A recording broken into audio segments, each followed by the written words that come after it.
except when you're talking. Okay, this is Jim Behrman, the panel liaison, and I'm going to begin with a roll call. First of all, Dr. Anastasio. Yes, I'm here. Dr. Araujo. He's not on yet. Dr. Blanc. Yes. Dr. Buckpitt. I'm here. Good morning. Dr. Glantz. Here. Dr. Hammond. Present. Good morning. Dr. Landolf. Present. Good morning. Dr. Ritz.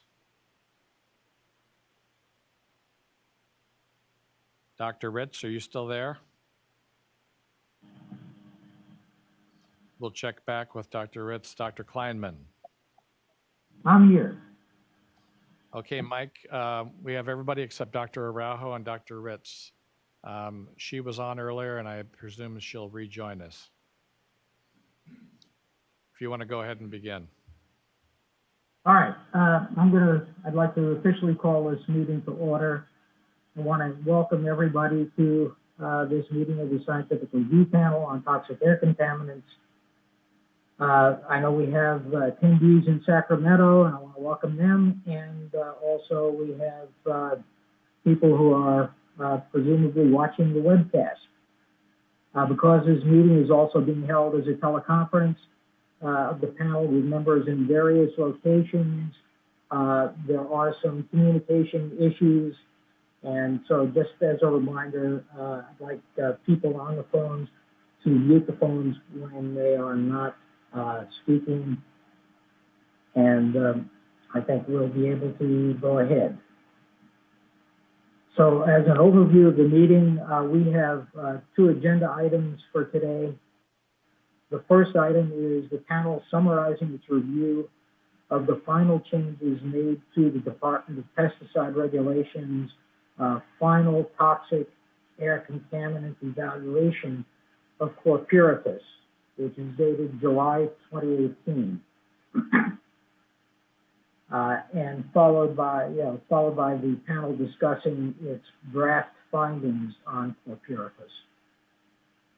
Second agenda item will be a discussion of the California Air Resources Board's draft community air protection blueprint and consideration of comments and questions by the panel on the draft blueprint. So the first item on our agenda is to discuss the final steps in the panel's considerations of DPR's evaluation of chlorpyrifos. At its June 12, 2018 meeting, the panel discussed a revised evaluation of chlorpyrifos as a toxic air contaminant. The panel at the end of that meeting provisionally concluded that with the incorporation of the final recommendations that DPR's report, we would be able to find that the report was scientifically sound, and the final evaluation was revised, and as directed by the panel, it was sent to myself as chairman and to panel member Glantz for a final review on behalf of the full panel. The final evaluation was sent to the full panel late last week. And Dr. Alberto Carlos, do you have any additional changes and remarks regarding the completion of the final evaluation? We sent the final toxic air contaminant evaluation of chlorpyrifos to the panel on Friday, and we don't have any additional changes. So if the panel will have a final acceptance of that document, then we can move forward.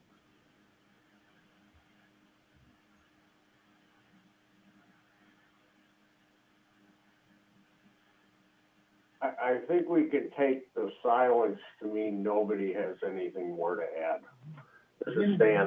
I think PR was quite responsive to the panel's comments last time, and then a few additional odds and ends that Mike and I came up with. So I think it's finished. I agree that after reviewing the changes, we both felt that the report was scientifically sound. So with completion of the final evaluation report, we can turn to the panel's draft findings.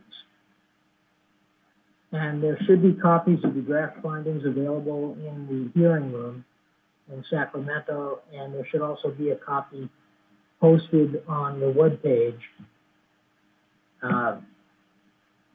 which is www.arb.ca.gov/srp/srpmeetings.htm. So if anybody does wish to look at those.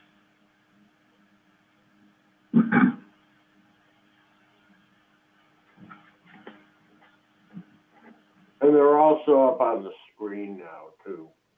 Right. So, I guess we should open this up to discussion. This initial version of the findings was drafted by me with the assistance of Dr. Glantz.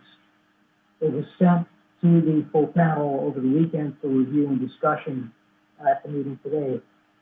And so I'd like to open it up to ask Dr. Glantz if he wishes to make any additional comments. The only thing I would add is DPR also reviewed, Mike and I went through a few iterations on this, and both DPR and OEHHA had an opportunity to review the drafts that we had prepared, as did Jim Bierman and the ARB people. And they made a bunch of what I thought were helpful suggestions for clarifying things. I don't think the substance changed, but I'm happy with them, and I hope that, we're obviously open to any feedback any other members of the panel have, but I think they're ready to go.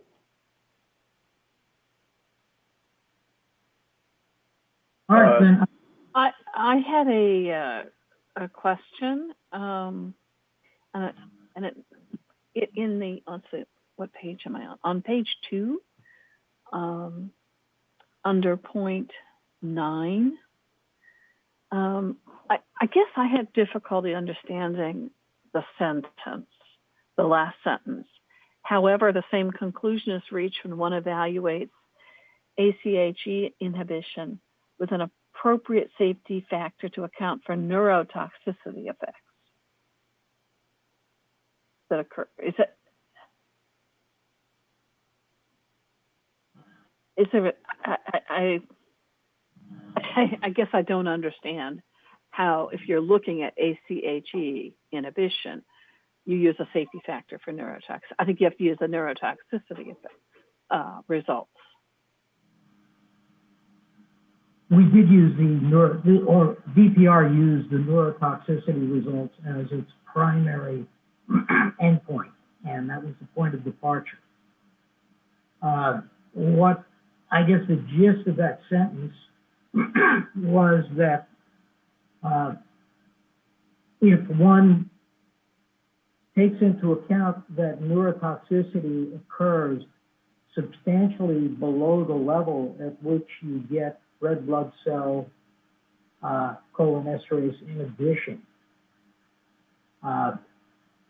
that is a cause of concern if you just use the cholinesterase inhibition as a point of departure. And therefore, an additional uncertainty factor was put in and I believe the uncertainty factor was a factor of 3, to account for the fact that neurotoxic effects do occur below the level of 10% inhibition of red blood cell cholinesterase.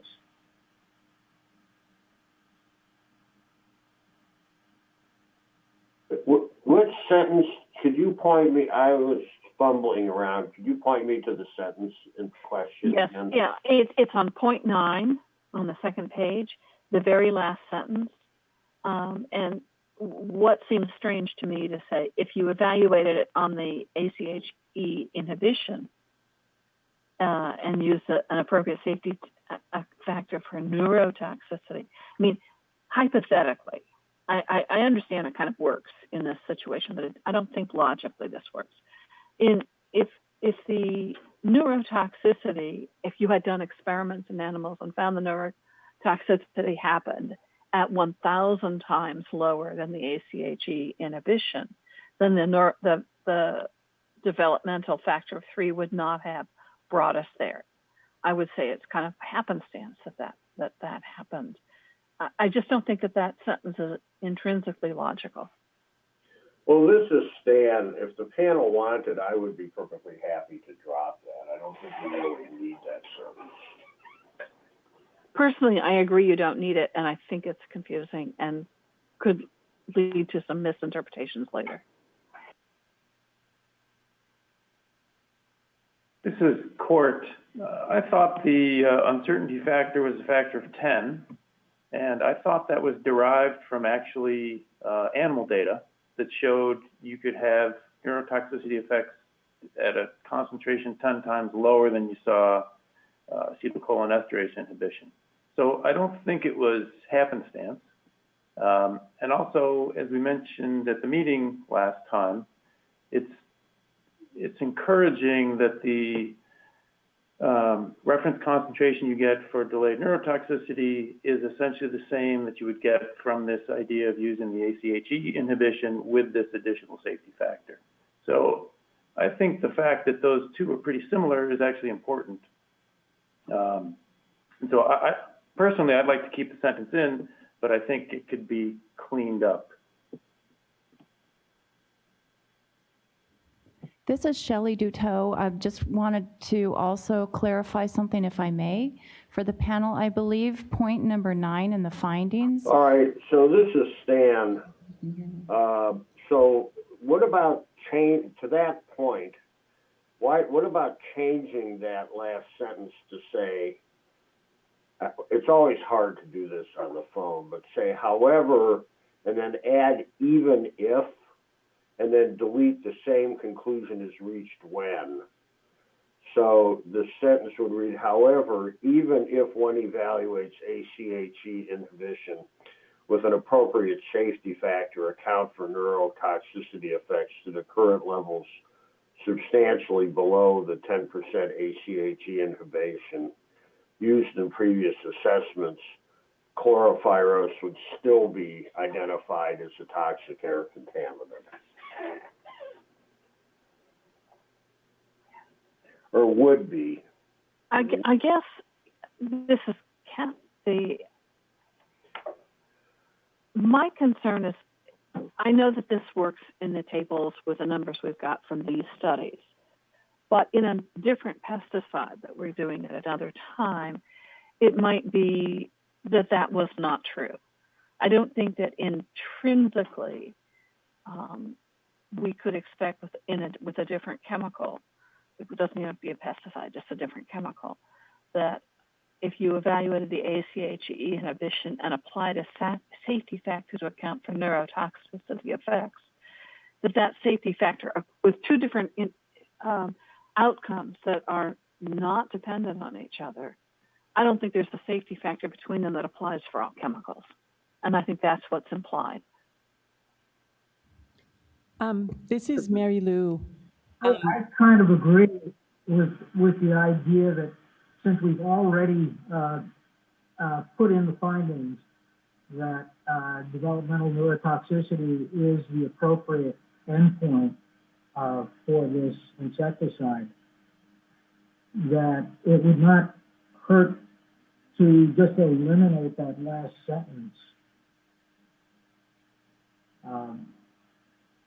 Yeah, I mean, maybe the thing to do would be eliminate the previous sentence too, so that the paragraph would read: the estimated bystander exposures to chlorpyrifos are at levels that cause concern about the associated health risks.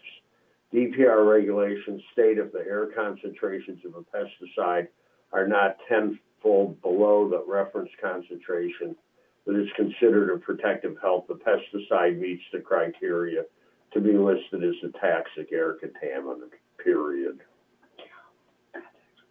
That's the first part of the paragraph is really the important part. I agree. I think so we could leave out everything after 10% of the RFC. Right? So I suggest we just end the paragraph after the parenthetical statement. Right, okay. Is that, does anybody have any objection to doing that? Okay, hearing none, I'll accept Stan's and Kathy's changes to point number 9. We will eliminate the last. We'll eliminate everything after the parenthetical.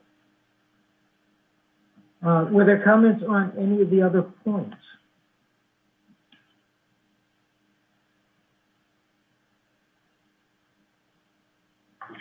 This is Beata. Actually, under number 8, maybe there's a word missing. Even if one limits consideration to the combined consideration of what? Of toxicity to the combined inhalation and dermal exposure. That's the rest of the sentence.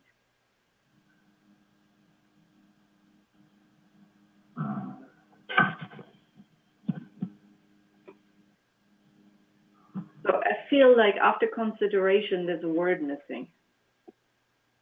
What are you considering? Toxicity? We're considering. I think the word. Excuse me. I think the word should be of, not to, even if one limits consideration. Of the combined. Yes, you're right.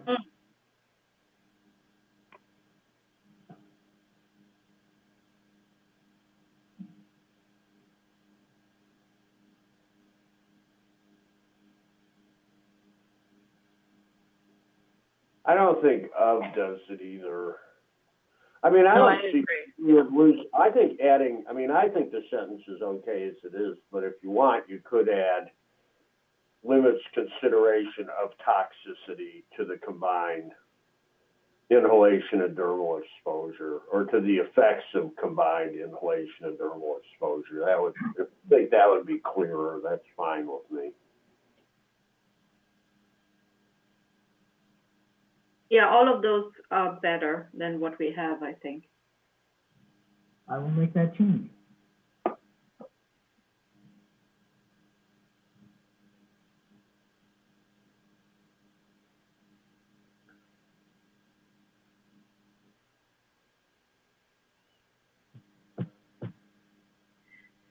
And this is Beata again. So number 7, moving up. That's a sentence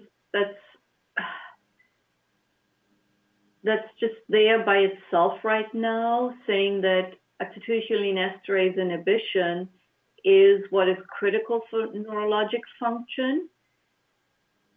But that doesn't imply that it's critical for neurotoxicity during development, right? Because we are not sure what causes the neurodevelopmental effects. That's true. Actually, I was thinking that point probably should be moved up in the list into the more descriptive findings and possibly placed after number 1, where it says chlorpyrifos is a widely used insecticide in California. it could actually be incorporated into that and say that it is that it causes cholinesterase inhibition, and incorporate to point number 1 and eliminate 7. Because then the second one goes into how phosphorus is associated with developmental neurotoxicity. Right, but it also says below the dose that causes 10% acetylcholine esterase inhibition, which again implies that we think even at low acetylcholine esterase inhibition, it's the inhibition that causes neurotoxicity and not something else. I know it's not meant that way, but it could be read that way. The other thing, I did have a subsequent graph where I specified that what we're talking about is red blood cell cholinesterase inhibition and not. So I think that makes it, makes it a little more specific.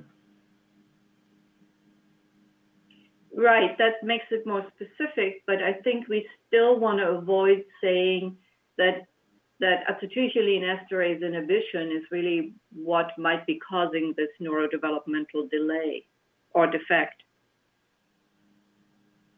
It might be, but we don't know. It could be something else, right? How about amending that to say developmental neurotoxicity may or may not be causally related to cholinesterase inhibition, but has been demonstrated to occur at levels substantially below those that cause 10% red blood cell acetylcholinesterase inhibition. Yeah, that makes more sense.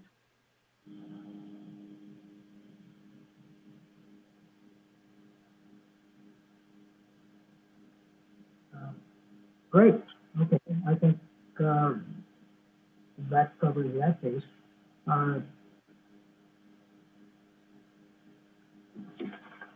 Any other? Stan, it might be in looking at this that if you just went to number 2 and added chlorpyrifos as an organophosphate insecticide whose exposure is associated with, no, never mind. I'm making it too complicated. I accept the changes you were just discussing.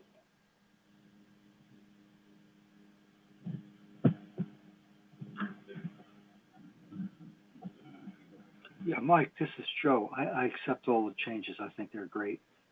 Could you take a look at number 6 for me just for a second? I just have a short editorial comment here. I recommend after the second line where it says illness surveillance program, put a period, strike the and, capitalize the evidence, and start the sentence with evidence, and then say, just like you have it, sufficient to indicate that exposure, and add 2 chlorpyrifos, and then that's done. I just wanted to shorten the sentence and make it clear that a sentence ran on too long. Okay, so period after program? Yes. Strike the and, capitalize the evidence. Okay, got it. And then after exposure, just put exposure to chlorpyrifos, and that's it. Actually, this is Beate.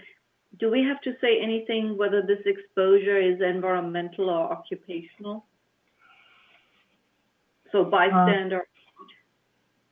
I think that's a good point. This is specifically for bystander. Yeah, then we should say that. So evidence is sufficient to indicate that bystander exposure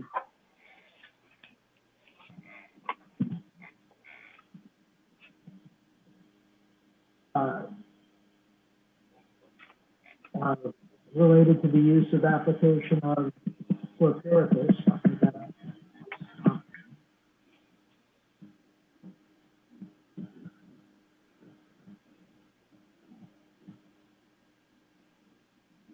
So a matter of health concern. Okay, so let me read that back.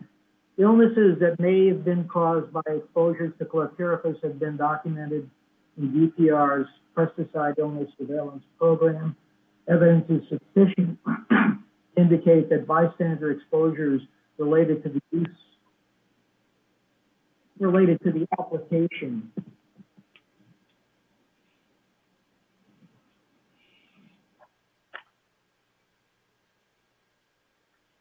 the application of chlorpyrifos to crops are a matter of health concern.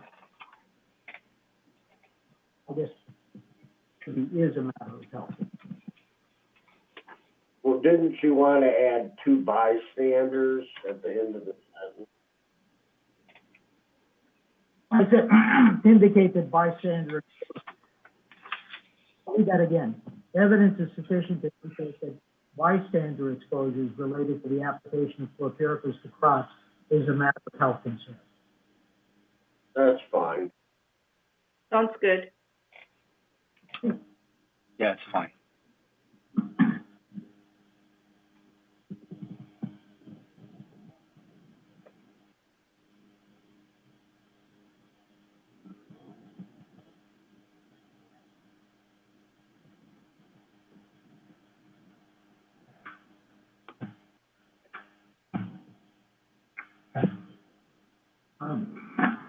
Any other comments?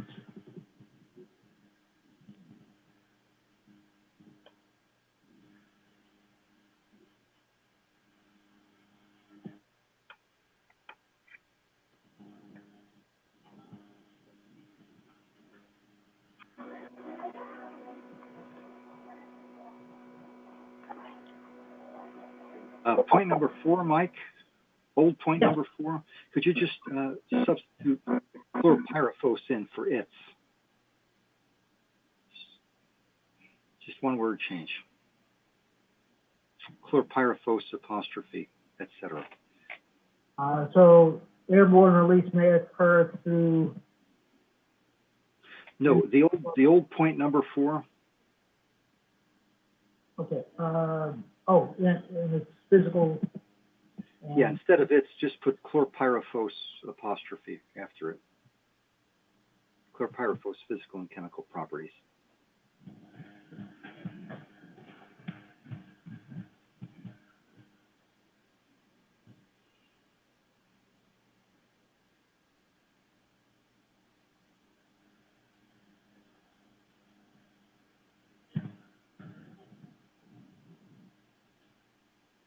Very good.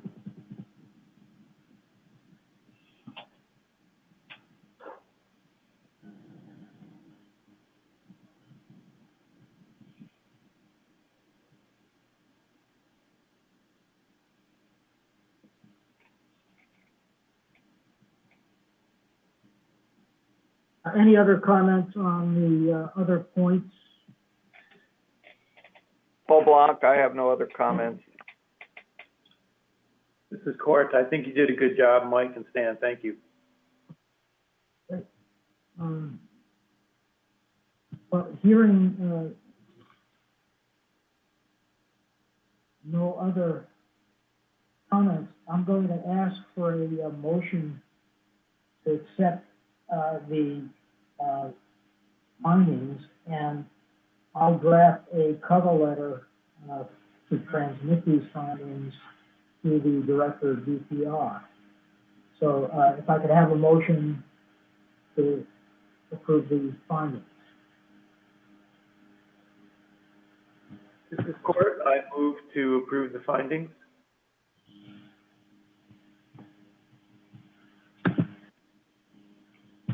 This is Joe. I second the motion. Me too. Okay. Since we're all on phone, Jim, could you just do a roll call vote?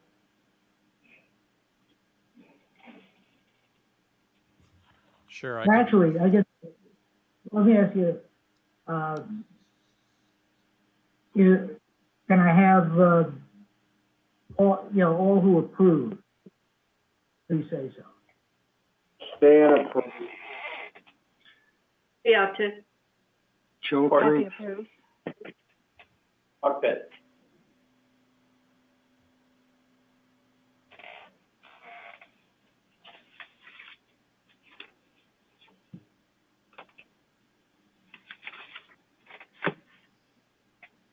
I didn't hear Kathy, but Yes. are there any opposed? Yes, Kathy approves. Kathy, you're on board? Okay. Hello, can you listen to me? Yes, it is. Hi. Yeah, this is Jesus. Hi, hello everybody.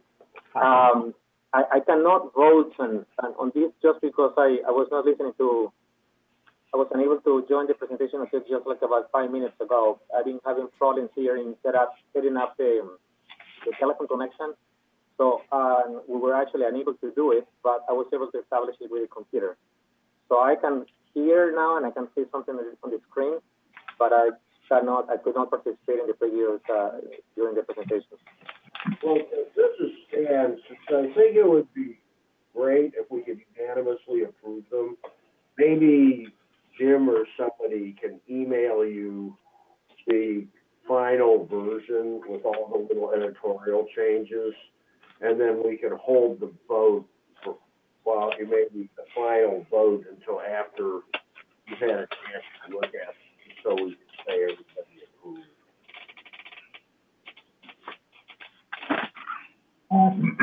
This is Mike. Jim,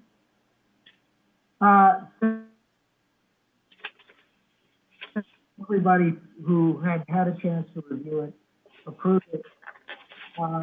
Can we take the final vote to get, or have a Zeus read the document, provide his vote by email after the meeting? And then, yeah, we can, unless there are, substantive changes based on,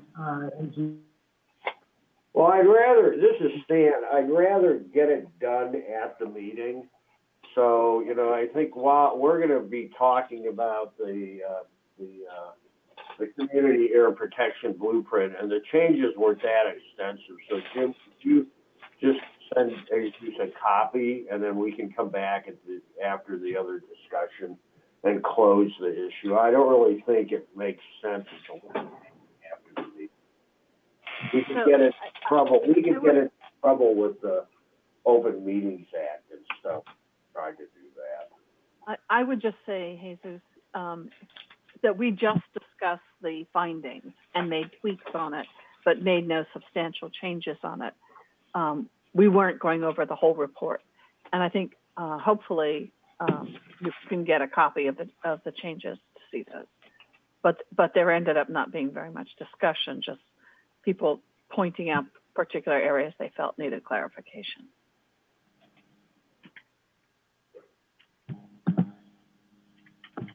Yeah, so in that case, I don't really have any observations, if there was no changes during the discussion,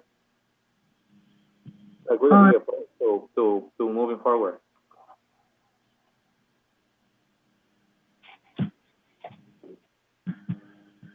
I think I can summarize the main gist of the changes.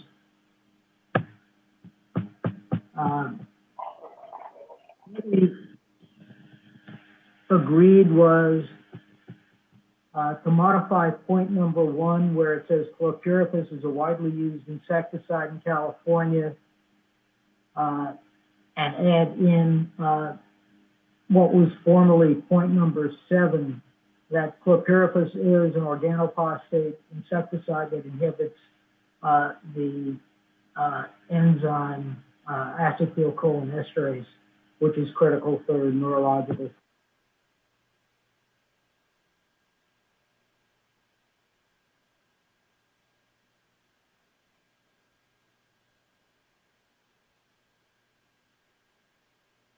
functions. Point number 2, that chlorpyrifos exposure is associated with developmental neurotoxicity that has been documented in human epidemiological studies and in laboratory animal studies. Developmental neurotoxicity may or may not be causally associated with cholinesterase inhibition, but has been demonstrated to occur at levels substantially below those that cause 10% red blood cell acetylcholinesterase inhibition, an endpoint that was used in previous assessments of chlorpyrifos toxicity. So those 2 things were changed, and then the last point was to remove the last 2 sentences in finding number 9, and end that finding with the pesticide meets the criteria to be listed as a toxic air contaminant. It should be less than 10% of the reference concentration, period. And the rest of the descriptive stuff was removed. So those were really the only major changes, other than a little bit of capitalizing some things and changing a couple of other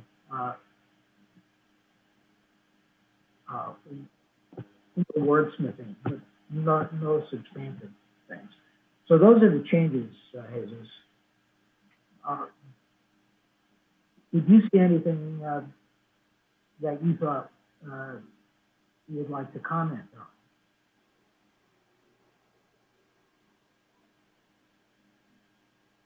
I am fine with all these points. Yes, I don't have any objection. All right. So let me ask again, are any opposed to approving the findings? Hearing none, then I think we do.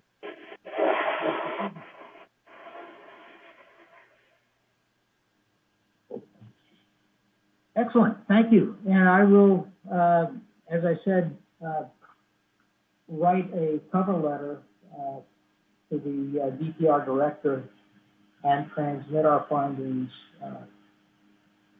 to DPR. Yeah, and I think it's worth pointing out that it was unanimously approved.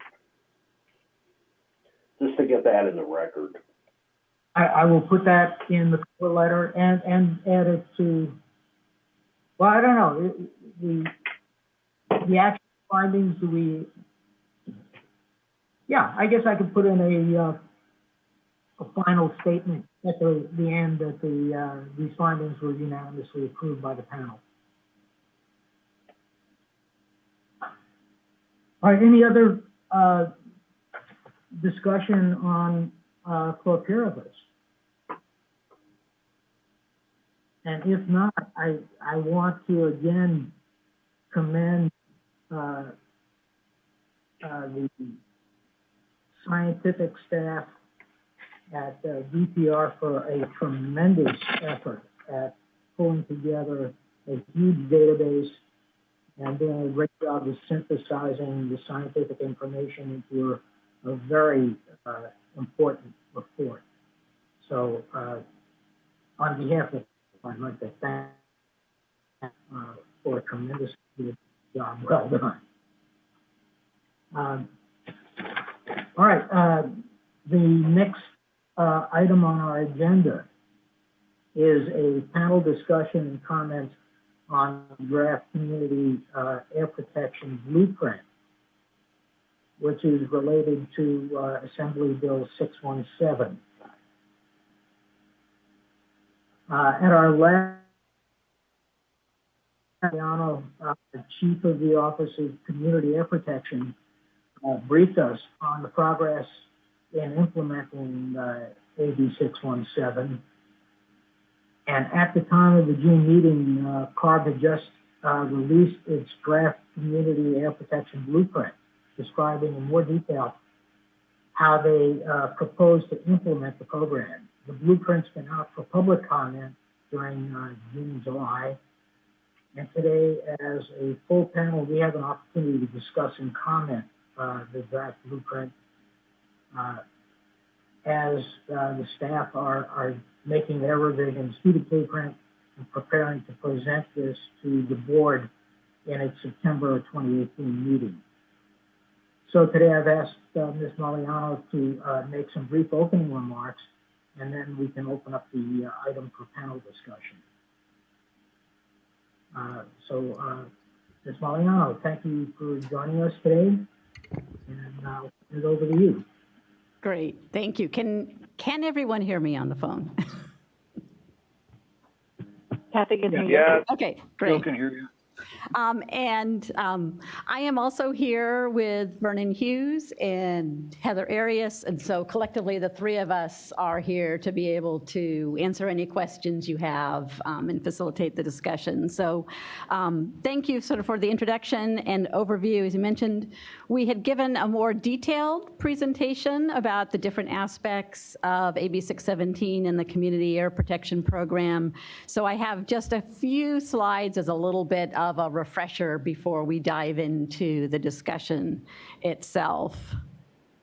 So this is Stan. I just had one thing that would be, I read the report and thought it was very interesting, but I think it would be really helpful if we could get a specific briefing on what the law, what role the law spells out for the SRP precisely, beyond just being informed, and, what specific kind of questions we might want to think about or weigh in on to move beyond these general discussions. So I think that if you could do that today, that'd be great. But if not, I think we ought to do that sometime soon. It's like, I know we're mentioned in the law, but I've never totally understood what our precise role and responsibilities are, other than just being informed. Sure, and I will try and weave that into the quick overview on these slides, but we had also been talking with Jim about the potential for another call with the group. So maybe based on this overview, that can also help us refine additional discussion if that's useful. So slide number 2 just gives a quick overview of all of the different elements of the program itself. And part of this is there are statutory requirements for the California Air Resources Board to really lay out the overall program requirements. And that includes developing a statewide monitoring plan, as well as a statewide strategy which identifies actions that we will take at CARB, and identifying sort of the process for developing local community emission reduction programs. And to the point that you just raised, Dr. Glantz, the statute specifically calls out a role for multiple different stakeholders as we develop both that statewide strategy as well as developing the statewide monitoring plan. And that includes not only the scientific review panel, but also the Office of Environmental Health Protection, environmental justice and other community stakeholders, business and industry stakeholders, and the local air districts. And so that has been part of the process that we've been going through as we do outreach efforts, going and talking with different groups, to have that discussion back and forth to make sure that we are hearing from everybody that's listed in that consultation list and making sure it's really helping us develop a robust program which we're reflecting in the blueprint itself. So this is Stan again. I don't mean to quibble, but I mean, we're not used to the SRP being a, quote, stakeholder. In my experience, stakeholders are different, like interested parties. I mean, we normally have some sort of formal advisory role that, requires some kind of action by the committee. So I think, that gets back to better understanding what our role is, because it's one thing to be, somebody that you talk to. It's another one, as we just went through with the Copera Fire Ash report, we're used to taking some kinds of actions or making formal recommendations. So, are we really just a stakeholder like any other member of the public, or do we have a more formal role in the processes defined in the legislation? I have a copy of the legislation in front of me, so maybe it would be helpful to read what the language says, because it probably is a little bit different than the role that the SRP has traditionally had in other actions like the one that you were just considering before this. So, for example, this is related to development of the statewide monitoring plan. And it says, on or before October 1st, 2018, the State Board, aka CARB, shall prepare, and then in consultation with the Scientific Review Panel, the districts, OEHHA, environmental justice organizations, affected industries, and other interested stakeholders, a monitoring plan, sort of ... And then there is similar language in terms of that same group of organizations, panels, agencies, et cetera, in terms of putting together the statewide strategy. But again, not to be difficult, but what is the in consultation with require the committee to do, and what kind of actions? I'm not trying to make more work for the committee. But I mean, normally when the legislature mentions the SRP in legislation, they have in mind us actually doing something rather than simply, being informed. I can't ever remember anything where our role was to simply be informed and, kind of chit-chat about things. It's everything we've ever had to do involves some kind of formal action at some point. Sure. A couple of different options. One, we have, looked for the opportunity to sit down and talk with you all. I did put a slide at the end, and we had this at the end of the presentation last time, which teed up some potential discussion questions that we thought that the expertise of the SRP would be particularly useful on. There is certainly the opportunity as we go through this process, if the SRP wanted to have a comment letter or something like that, or provide any additional specific written comments to us as part of this process. But you're right, it does not actually call out a very specific decision-making role or action that the SRP is called upon to do. Karen, this is Jim Behrman. Just to add a brief comment. The panel's role, as I read it in the law, is advisory and consultative to CARB staff. And just picking one example of what is required in the law, there's provisions in law for toxics emissions reporting. So there's an exposure component there, for example. So I think what's envisioned in the law is the panel to be consulted about how or in what form or what additional kinds of emissions reporting you're going to be required, or the CARB is going to be requiring in the implementation of the program, if that helps at all. Yeah, I think that is a good example of one. One of the things we're trying to do is collect much more granular data that can help us understand what's going on in these communities, but also make those connections back to health researchers like all of you. So sort of going back to, being able to take advantage of the knowledge and expertise that all of you have, helping us think through what kinds of data would be most useful to collect as part of this program to make sure that, one, we really are getting a better understanding of cumulative air pollution exposure, or can be collecting data that helps health researchers better understand those connections as well. But, these are just a few of example questions we had put forward, and I think something that might be useful for today's discussion is to hear from you if you think that there are specific topic areas of the program where you would also like to be able to weigh in on. Yeah, but I think then I'll stop, harping on this. But I mean, I think there's a big difference between putting in public comments on different agency activities, which is something that I've done a lot of, both with the federal government and state government on various issues, where you're simply, commenting on something that then the agency, may or may not pay any attention to.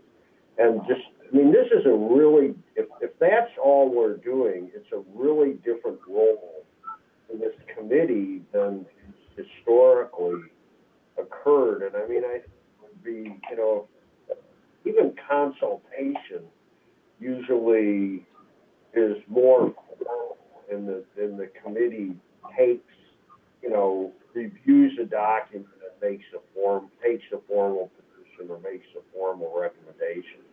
So I think it would be worthwhile to actually go back with the lawyers and clarify precisely what that means in legal terms, just to make sure that the committee meets its legal obligations under the law. And, rather than, I'm very interested as an individual researcher. And in fact, I was at a meeting on Friday of the UCSF Cancer Center, and they were talking about ways that the Cancer Center could get more engaged in some of the communities they're talking about. And I gave them all the stuff about this program and said there could very well be some excellent opportunities for UCSF to collaborate with CARB on some of these things. But and I'm encouraging them to do that, but that's a totally different kettle of fish than the kind of activities this committee does, where we actually review a document and then either say, yes, we agree with it, or no, we don't, and here's what we should do. So I just think getting some fairly formal advice on exactly what we're supposed to do would be very helpful. And, if it's just listening to a chit chat, then that's less work than I'm talking about. But I think, I just think it would be very unusual, given this committee's reputation with the legislature, that they didn't have more in mind than what you're saying. This is Mike. One of the problems is that, this is a process in the state of Buchanan. And I think one of the big decision points coming up is that that CARB has been given a bunch of candidate locations in which to start this process going, different communities. And they are going to make their recommendations based on various considerations. But one place where this committee could help would be to look at the various candidate sites on the basis of toxic exposures and help CARB identify or at least flag what we see as the most compelling and important areas that would help us get more health-related data or health-relevant data, so that we could, so that this could go into OEHHA and might, refine or change current reference exposure levels, for example. I could see that, I could see us being able to help with that. But I'm not sure that that's exactly what is being envisioned.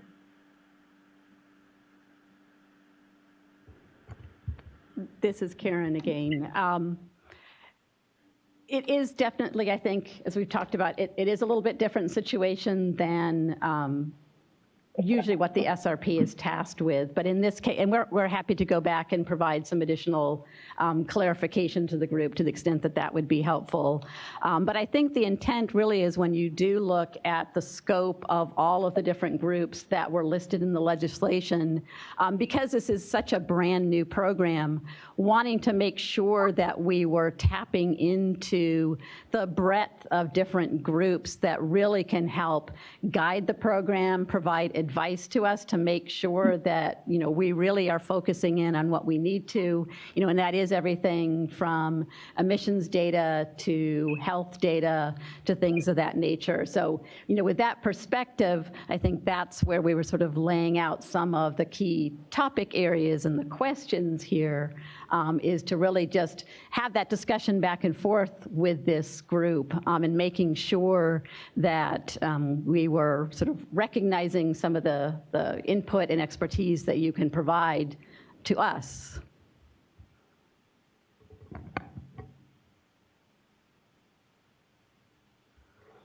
So with that in mind, is it useful to continue to go through the other couple of slides, or do you want to jump to just sort of asking us some additional questions about the program, and particularly with related to the last slide on some potential questions that we had teed up for discussion at the last meeting, and we did have some good back and forth and suggestions on that. But now that you have had a chance to perhaps read through the full blueprint, last time, as Dr. Kleinman mentioned, it had only just come out a few days before.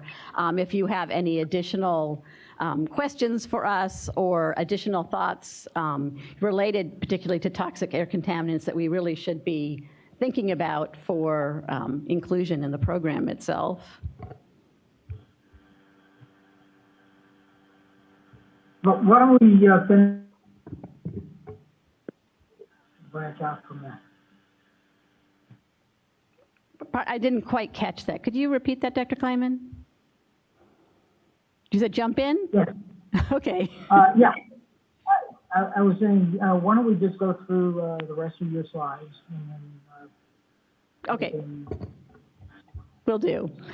So slide 2 is really just a quick overview of all of the different elements of the program. There are many of them, but they're really designed to work together as part of this community-focused action. So you have elements related to going into specific communities and really focusing action down at the community level to help reduce emissions and exposure and reduce those traditional pollution disparities that we've seen in many of these disadvantaged communities, as well as looking at making sure that many of the largest industrial facilities are putting on the most up-to-date pollution controls. And then there are elements related to really collecting better data, more granular data at the community level. So that includes very focused community level air quality monitoring, and that might be done by both the air districts and local community groups. And then collecting better data on the emission sources themselves. And in both of these, making sure that we are making that data more available, more transparent, more understandable to the community groups. We can usually really use it to help drive further action in emission reductions.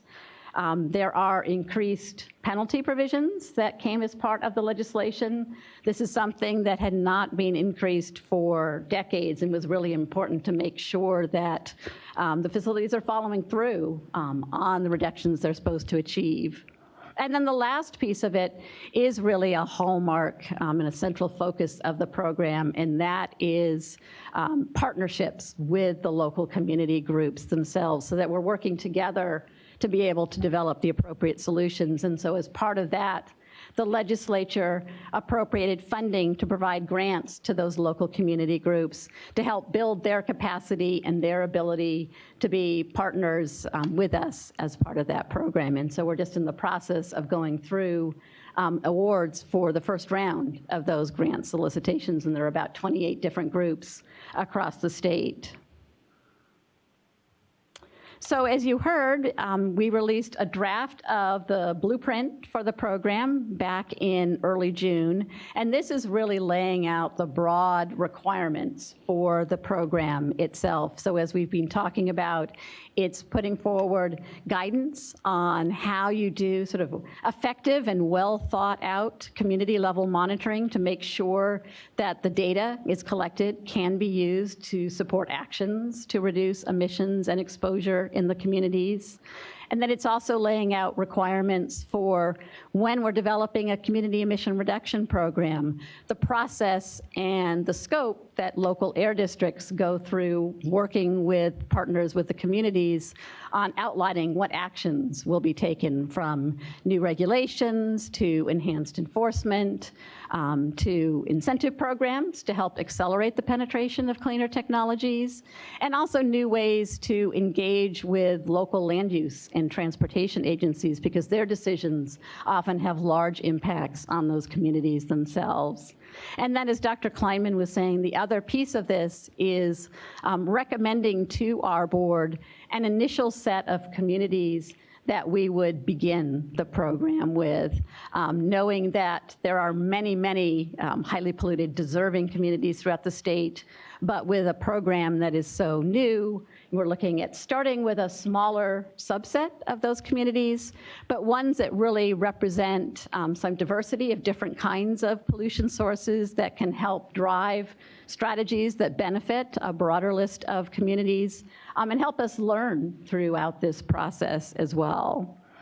So as you heard, we've been taking comments, both verbal and written, on the draft blueprint itself, continuing to have discussions with this group and others. And what we'll be doing is then releasing an updated version towards the end of August, as well as our staff recommendations on communities that we think we would recommend beginning the program with. And then our board will consider both those recommendations for communities as well as an updated version of the blueprint at our board meeting, which is on September 27th. That, of course, is just the start of a lot of further hard work that will have to take place, because once we've identified those communities and the board has approved sort of the structure of the program, then air districts over the coming year in those initial communities will be partnering with the local community groups to then implement the program, whether it's monitoring or the emission reduction programs, or in many cases, we expect that it will probably be both. The other piece of this is that this is an annual process. So while we may begin with a smaller number of initial communities, each year the statute requires us to go back and continue to recommend additional communities for consideration over time. And then the last slide I just had was the one that we also had at the last meeting, which does tee up some potential discussion questions that we thought would be particularly useful to hear from the SRP on. One of them was, what factors should we be looking at when we're assessing the cumulative exposure burden in these different communities? Also, as we're collecting more air quality monitoring data, collecting more emissions data for both criteria pollutants and air toxics, are there specific kinds of compounds and things like that that we make sure that we want to collect information on, so it can support those enhanced health assessments? And then also effective methods for how we communicate health data back to community members, or as this group, for example, identifies new compounds that are now posing health risks, making sure that we are keeping up to date on that and having that effective communication. So that was sort of the quick overview, and then now I will turn it to questions that you all may have or suggestions.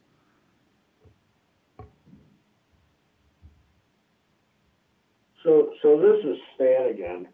So I have two questions related to what you were just talking about.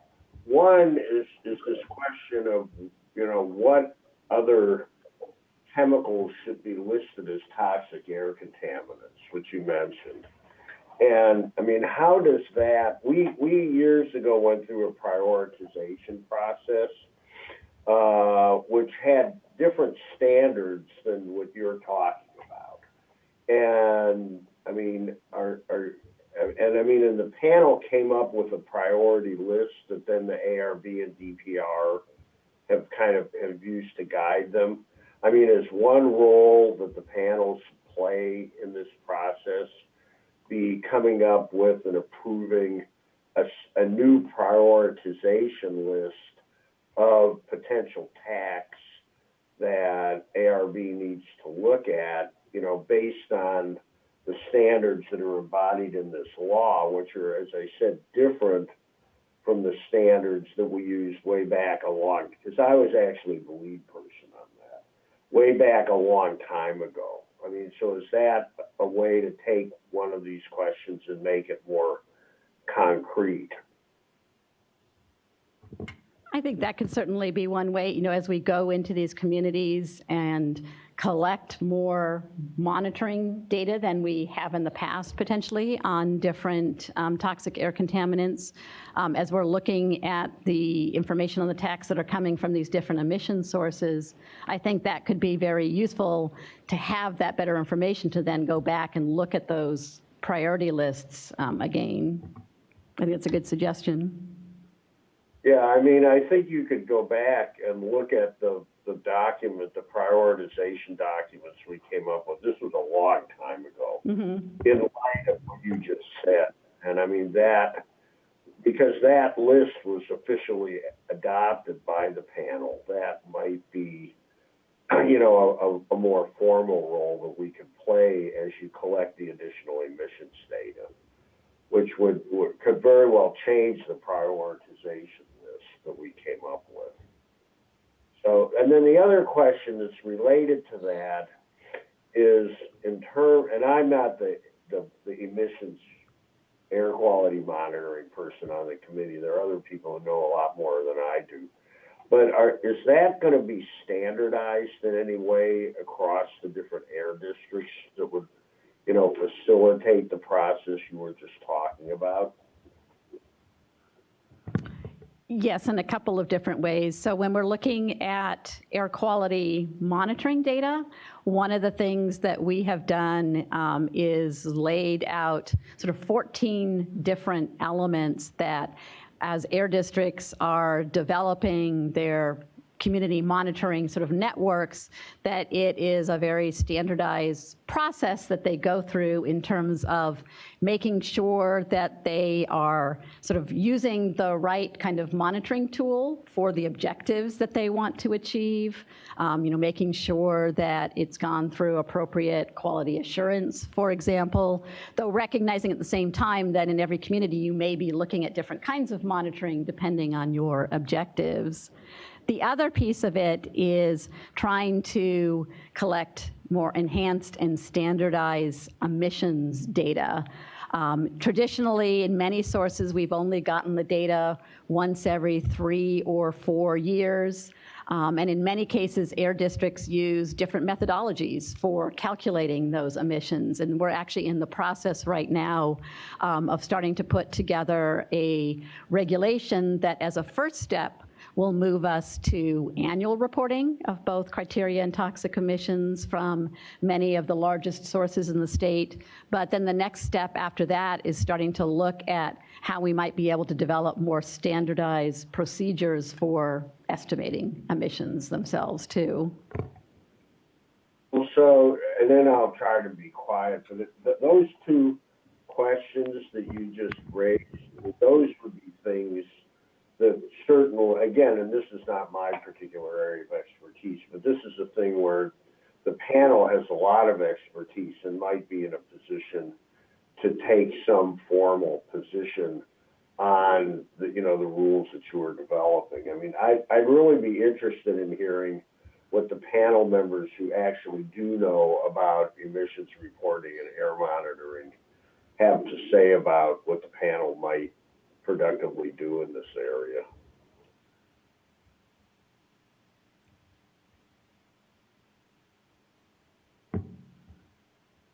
This is Kathy. I think obviously there's a lot that we could bring to the table on this. It hasn't been asked at this point, and I'm not sure, what the plans are at that end. But definitely, I and others do air monitoring as a major part of our research, and also trying to evaluate the best ways to use the air monitoring to best estimate people's exposures, not just for the purpose of just monitoring, but for modeling and estimating exposures. But it's not clear to me exactly what you all have in mind. And I think part of this, and we're certainly looking at wanting to continue to engage with the SRP over time, is since we have not selected communities yet, and air districts have not yet sat down with those community groups to figure out what kind of monitoring they want to do, we're still very much in the early stages of getting an understanding of what kinds of additional air quality monitoring data is going to be collected. So I think this is one where we could have some good ongoing engagement as we get a better understanding of, sort of what pollution problems different communities are going to be targeting for doing the air monitoring, coming back to this group and having a little deeper discussion about what they're anticipating collecting, and then how we can make sure that we're making that connections back to data that would be most useful, not only for driving strategies to reduce emissions, but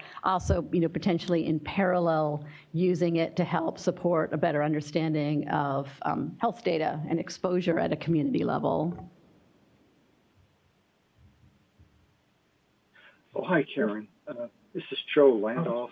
I'm a special appointee of Speaker of the House Anthony Rendon to the SRP, and I had a couple of questions. One is, is your group following up on the Exide plant and all the horrendous arsenic contamination and lead contamination down there in Vernon, which also abuts onto South LA down here, not far from the health science campus of USC? And the other one is, have you done anything about the chromium-6 hexavalent chromium air contamination in the Speaker's district of Paramount, where they were having difficulties getting the industrial firms to come into compliance? So yeah, we've been working closely with both the Air District and DTSC on the Exide issues. Related to Chrome 6, obviously there's a lot of monitoring work that's been happening at the community level, and I know that that is going to continue. But one of the things that we have also included in our proposed statewide strategy is to go back and look at the airborne toxic contaminant control measure that we have for Chrome 6 and look for ways that we can continue to strengthen that. And that will help not only the communities in South Coast, but other communities statewide where we also see these kinds of operations happening. Hi, Karen. This is Court. I had a question related to monitors. I've done some work looking at various sensors and what's available. And, from the South Coast and the EPA evaluations, it seems that most monitors are terrible. And so that's, these are the kind of the personal sensors that you can buy relatively cheaply. It seems that that's going to end up being a real limitation in terms of what can be measured. Have you guys come up with a list of pollutants that you think can be reliably measured by whatever sensors are available? Sure. So one of the statutory requirements of the overall monitoring plan is for us to do an assessment of the capabilities of different kinds of monitoring technologies, and that will be everything from low-cost sensors to other, more research-grade type instruments. So we're in the midst of pulling that together. We're putting together a online resource center where a lot of that information will reside, because we know it's a field that is constantly changing, and we want to make sure that we keep up to date with that. But you're right, at this point in time, a lot of the low-cost sensors primarily are best used for measuring particulate matter. There obviously is a lot of interest in many of these communities in understanding what's going on with toxics.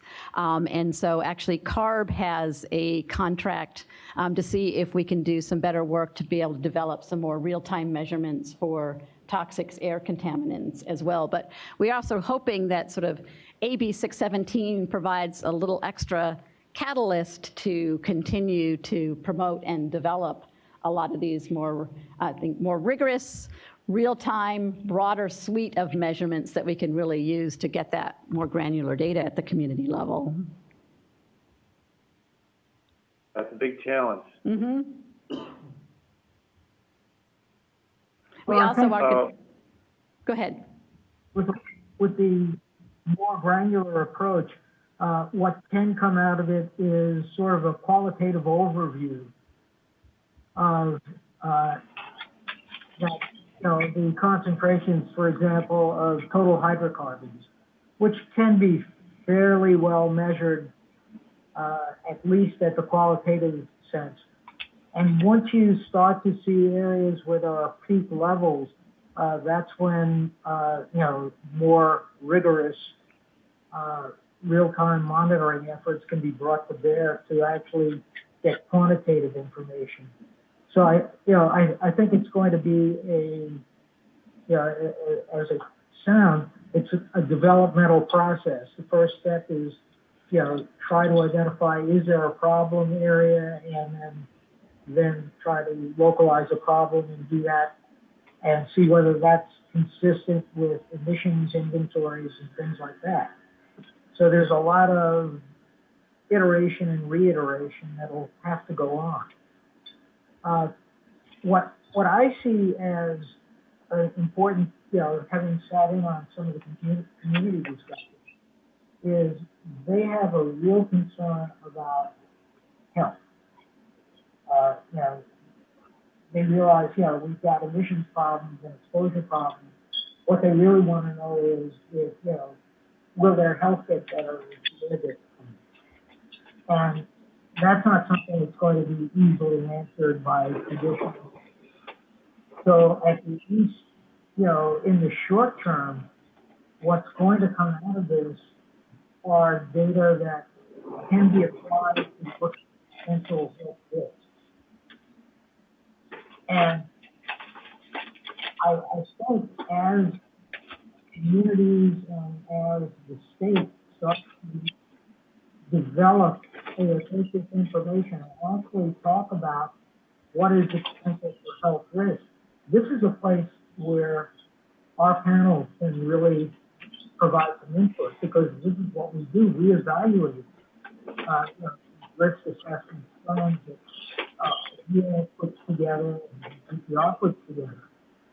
And so at that point, we start to try to identify what's going on with health risk and health improvement within a community. As reports get written, we could play a role in evaluating the scientific basis for those assessments. So I see, down the road, we would have, a place where our expertise comes in.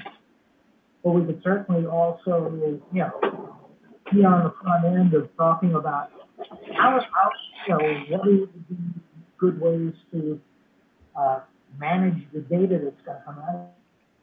There's going to be gigabytes of data coming in, and how is that going to be integrated, stored, and there are a lot of pieces to the puzzle really need to be evaluated.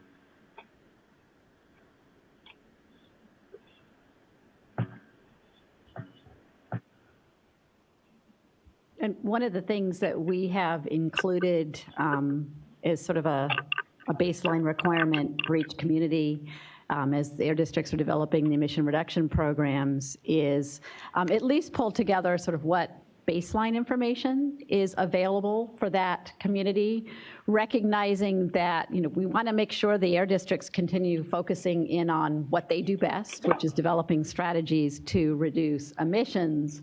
But at the same time, this is an incredible opportunity to be able to collect data and share data with health researchers. So sort of in a parallel effort, we can use that to really enhance our ability to understand what's going on. And so I think that, again, goes back to the benefit of having some ongoing touch bases and coming back with this group, as Dr. Kleinman was just saying, in terms of what we're seeing in these communities, and maybe helping to define some very specific topics and questions where this group would be really beneficial to help us focus in on.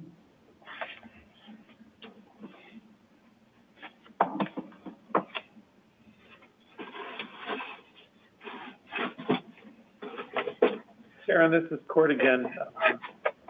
Another question is about indoor air. Everything documented is very focused on outdoor air. Have you thought about an indoor air component?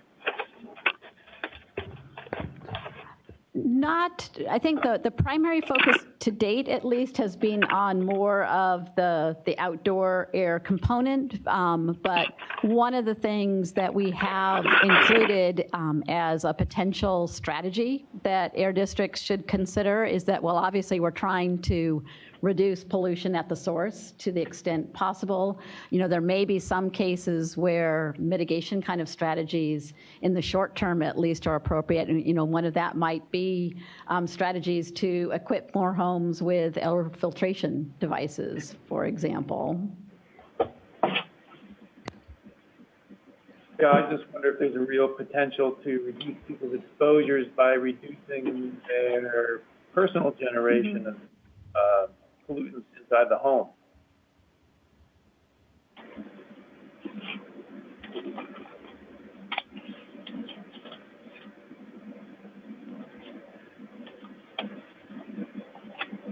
And this may be another area where, as monitoring devices expand, especially ones that can capture personal exposure, it may be over time that becomes an additional component.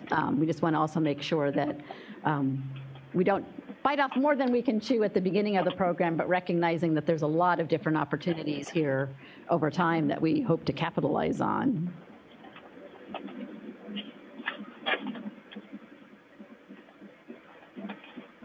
But I think to make this data really useful, the state has to have some plan, for maintaining a unique database, so that also, for instance, in microenvironment monitoring, actually acquire these data and, feed that into various models and improve those models so that we can get better ways of estimating mistakes. And so one of the big things that I think the blueprint really has to improve is a very robust way for data to eventually be brought into place and put into some sort of blueprint so that we can, so others can access that. I'm not sure how that would come about. So this is Stan. To show land off line, I think that's for last.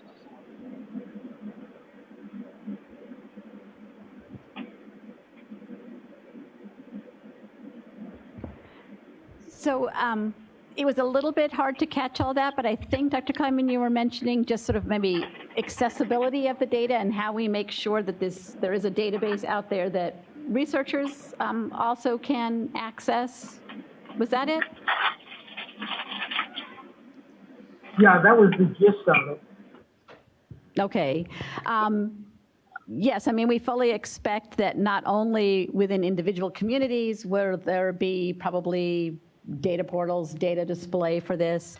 But we are also tasked at CARB to put together a statewide data portal that will sort of aggregate all of the air monitoring data that's being collected as part of this. And I think we see health researchers as being one key element that we want to be able to support as part of that process. Well, this is Stan. You know, of course, if you're going to do that, which speaking as a researcher, I think it's a great idea. Having some kind of standardization of the air monitoring and emissions reporting across the districts is going to be important. So you don't have a apples and oranges problem with trying to assess the, you know, the impacts of these new policies on health, particularly in the communities that you're interested in. Because if you don't have some level of consistency in the air monitoring and emissions reporting data that you're going to use, it's going to make any kind of meaningful statistical analysis impossible. Sure, and that was, especially on the emissions side, that was one of the key rationales for some of the language that was put in statute, because several years ago, there was work to try and better understand the correlation between greenhouse gas reductions and criteria toxic reductions at key industrial facilities. But when you start looking across different air districts, because the methodologies were very different, it was sometimes very difficult to then really understand why they were different, what drove changes. And so we absolutely agree having some better standardization of data as well as documentation on how it's collected, I think is pretty critically important to really be able to maximize the effectiveness of this data.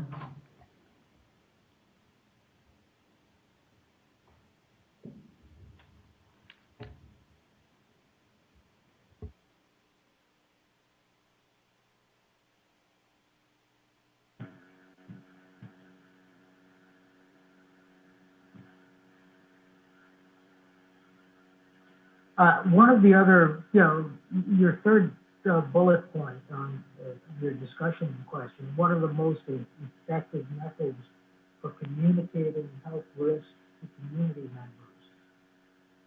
And I think that really does play into the strengths of the SRP.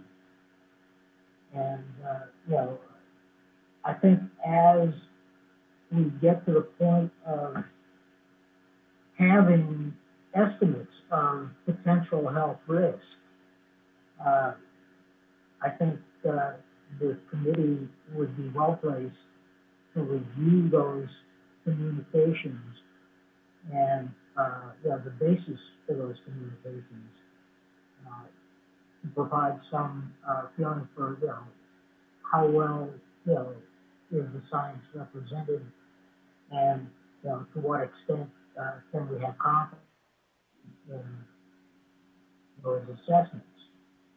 So I think, I can see our playing a role in that aspect of it, somewhat more substantially probably than, in the direct selection process. It is the upfront part of it. But anything we can do to review how these data are going to be put together, and as we see this, we might be able to come up with suggestions of what other data or how should the data be put together in a way that will help us identify exposures and potential health risks. So I see that as a potential role for our panel.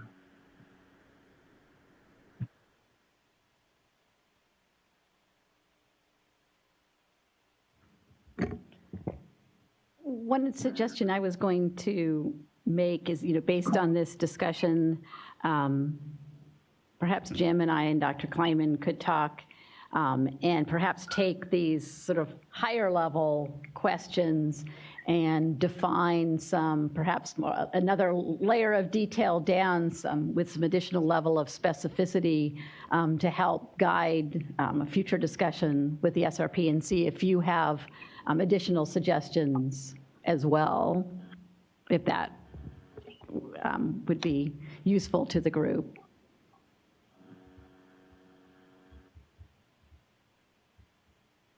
This is Court. That sounds useful to me.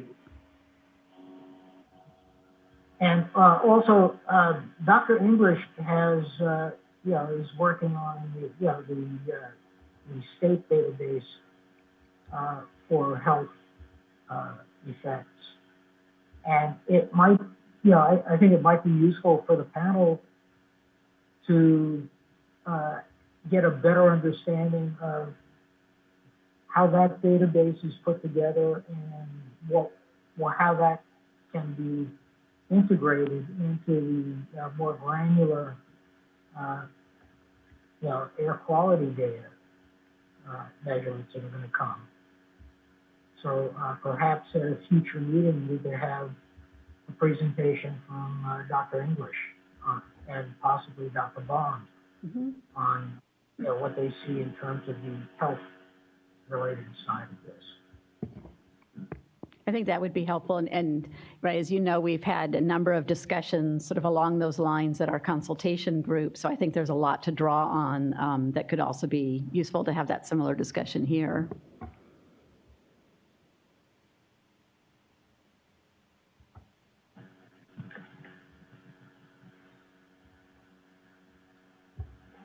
Aaron, this is Al Buckpitt. In reading through the document, one of the things that sort of put a smile on my face was related to the issue of petitioning the EPA for improved locomotive standards. Do you have a plan B? In getting the EPA to do anything. It's a little difficult right now, that is correct. We do have a number of different sort of fronts we're working on, particularly dealing with sources that are primarily under the jurisdiction of the federal government. In terms of, actually putting forward standards for new locomotives, that does fall to US EPA, but we also have some other strategies that we've included in the blueprint that are looking at how we may be able to address locomotive idling, for example, which oftentimes can be a very near source exposure issue, as well as how we may be able to develop some standards that look at some of the remanufactured locomotives as well. So I think on all of these, it really does take several different approaches to be able to get at many of these sources. And of course, as you know, I think California is not shying from continuing to push US EPA and the federal government to really do what they need to do. And then the last piece would be, of course, we can also help incentivize the turnover of some of these, including locomotives, even though they are quite expensive. A number of air districts do put some of their incentive funding to locomotive projects. Okay, and that makes sense too. Thank you.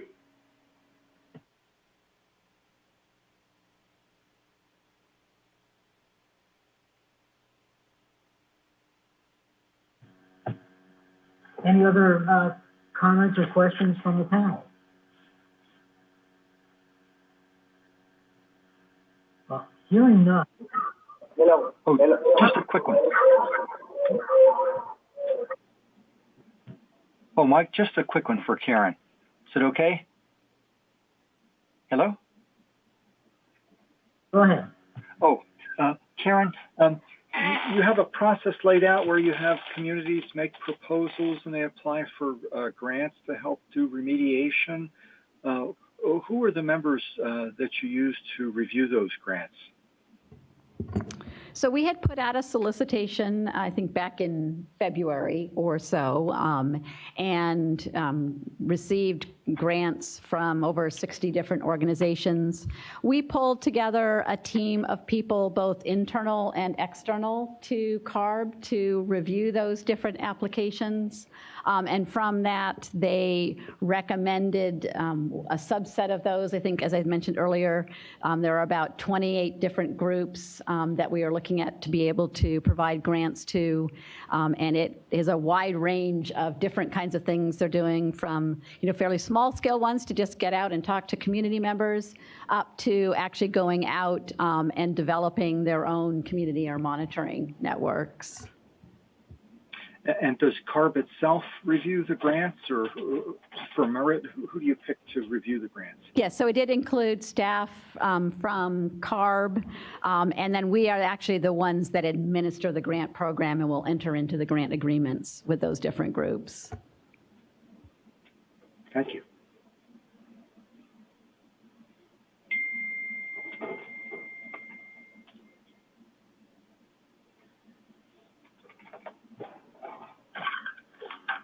Any other questions?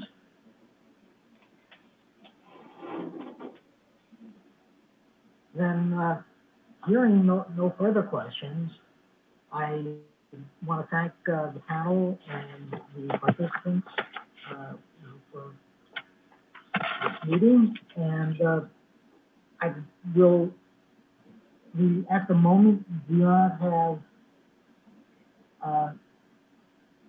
any pending documents for panel review until, however, I would like to, as I said, be able to schedule another meeting sometime coming up, probably after.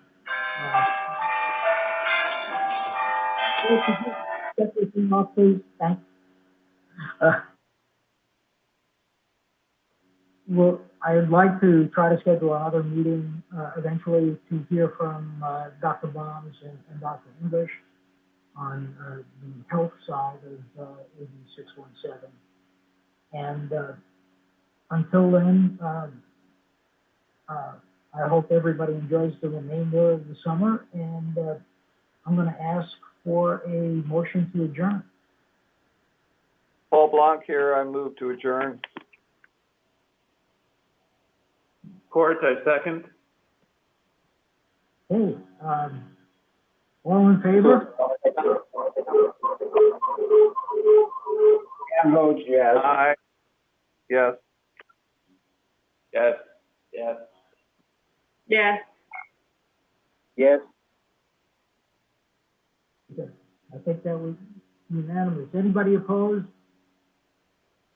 Hearing none, I will declare the meeting adjourned. Thank you very much.